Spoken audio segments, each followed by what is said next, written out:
So in March when they passed the CARES Act to help deal with the economic crisis caused by the pandemic, we had Dylan Ratigan on, and he said what was happening was that the Democrats and the Republicans and Nancy Pelosi and Donald Trump and Bernie Sanders and AOC, they all got together and decided to pass the largest upward transfer of wealth in the history of humankind and then tell you they did something for you. So Bernie Sanders lied to you. AOC did not have the courage to tell you the truth how she voted. She voted for it, and she didn't challenge her own leadership on it. She went along with it. So you voted for progressives. They went to Congress, and when crunch time came, they folded and voted against you in the biggest way possible. There's no way they'll ever make up for that because we're still living in that right now. What is the result of their vote on the CARES Act and them not doing anything? Well, the result is 8 million Americans have slipped into poverty since May. That's what AOC and Bernie Sanders and Nancy Pelosi did to you. They did that. They did that. And then they lied to you about it. 2 new studies show the effect of the emergency $2 trillion package known as the CARES Act and what happened when the money ran out. So it was really $5 trillion. They misreport this all the time because of the money they can to the banks to give to send out it. You can multiply it by 10.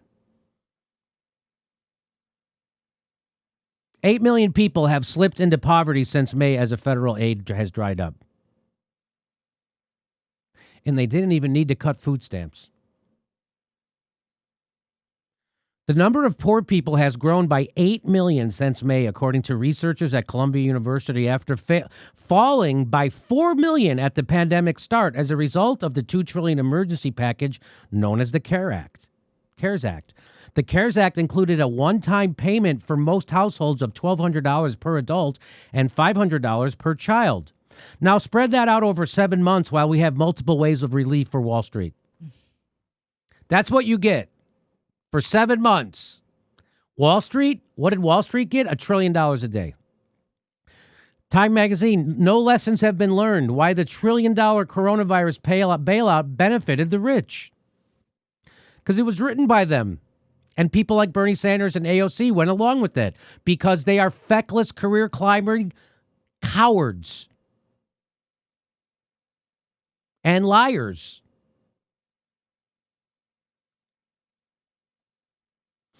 How the COVID-19 bailout gave Wall Street a no-lose casino. While ordinary Americans face record unemployment and loss, the COVID-19 bailout has saved the very rich.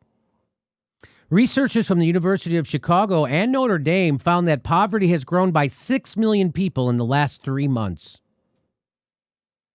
Soon the poverty level will surpass the people who don't have health care. This is a first world country, and we're crushing it. We have people in poverty and no health care. First world country. These numbers are very concerning, said Bruce D. Meyer. They tell us people are having a lot more trouble paying their bills and paying their rent and putting food on the table. Concerning. That's New York Times speak for absolutely fucking horrendously criminal. It's concerning.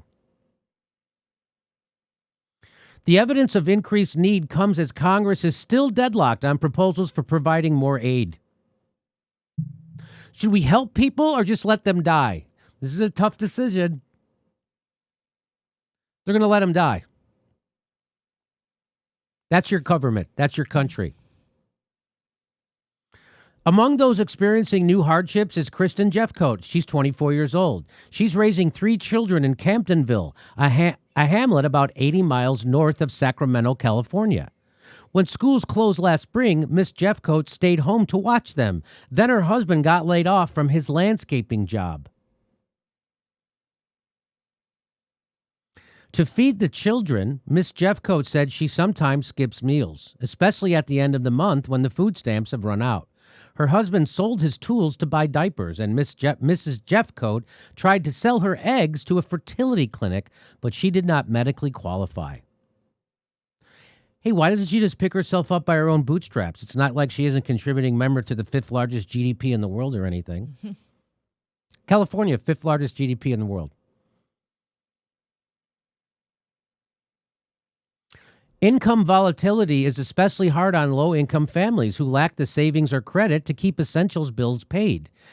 It acts as kind of an invisible tax, measured in units as varied as late fees, toxic stress, and worse school outcomes for children. Both studies also found child poverty rising at a rapid rate, with an additional 2.5 million children falling below the poverty line since May. Research shows that even short stays in poverty can cause children lasting harm. Yeah, kids need food, especially as their brains are developing. You can't learn if you're hungry, but it's more important for Nancy Pelosi to make sure Donald Trump doesn't get a political victory, so she's denying those people food. Hey, the Federal Reserve to lend additional $1 trillion a day to the large banks. Isn't that amazing? What about for the people? They can go pound sand. I'm glad they're fixing the problem. Look, they fixed the economic problem. Jenny Santiago, a single mother in Pontiac, Michigan, fears her household's worsening finances creates new peril for her 4 children, ages 8 to 13. A driver for takeout services, Ms. Santiago quit work when schools closed in March to watch her children. The stimulus check provided a nice chunk of help, she said, but it didn't last forever. Now that her income has dwindled, she trims her meals to feed the children, and her landlord is trying to evict her. But she cannot work without childcare, and her children feel her anxiety. It's scary, Ms. Santiago said. I've got to keep a roof over their head. They know when I'm stressed out. Here's Nancy Pelosi talking about not giving help to those people. Well, I believe in the American people. They understand people are hurting. We have to meet their needs. Not to give the president a chance to just say, I'm going to put my name on a check, send it out, and don't talk to me about food, rent, the virus, or anything else. That's all he wants is his name on a check that goes out. Well, and all due respect, what's the difference? So as long as the people get the money, like wait a minute. Okay, perhaps I'm not clear. Okay. So we're looking at it comprehensively. You're saying just so they have a check in their pocket, it doesn't matter. I get that. If they have food. So what is rent. your pole vault to get there? How are you going to pole vault over this? We're just going to keep making our case. So you're just going to keep making but the actual mechanics, the operational mechanics of making it happen. Yeah. Are you optimistic? Yeah, well, we are legislating. Okay. We are legislating. And if the president does not want to legislate and just wants to have his name on a check, that ain't going to happen.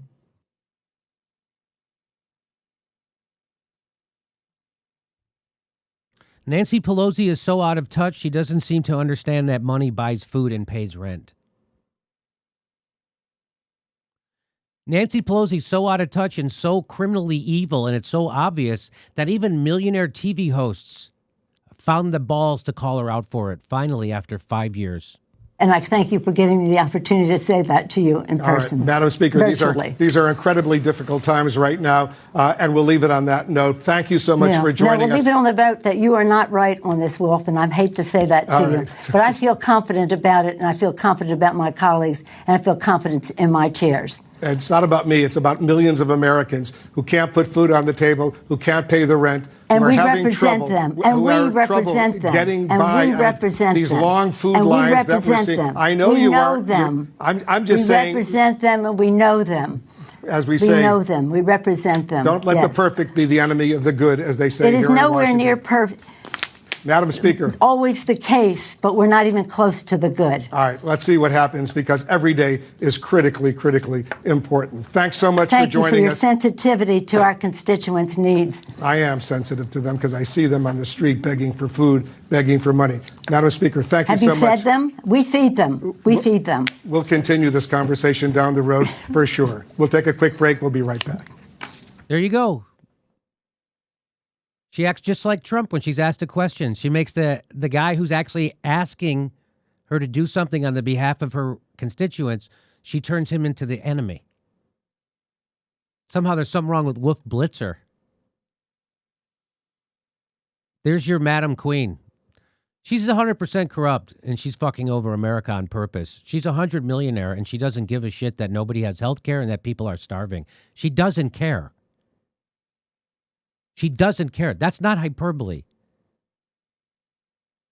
Go vote blue, you fucking chumps. And the guy running against her is a goddamn Democrat, too. He's in that same shithole party. So, good luck. Hey, everybody, this is the part where I tell you where all our live shows are, but there aren't any. And then this is why I tell you to join our premium program and get extra content, but nobody's got a fucking job. So just enjoy the video.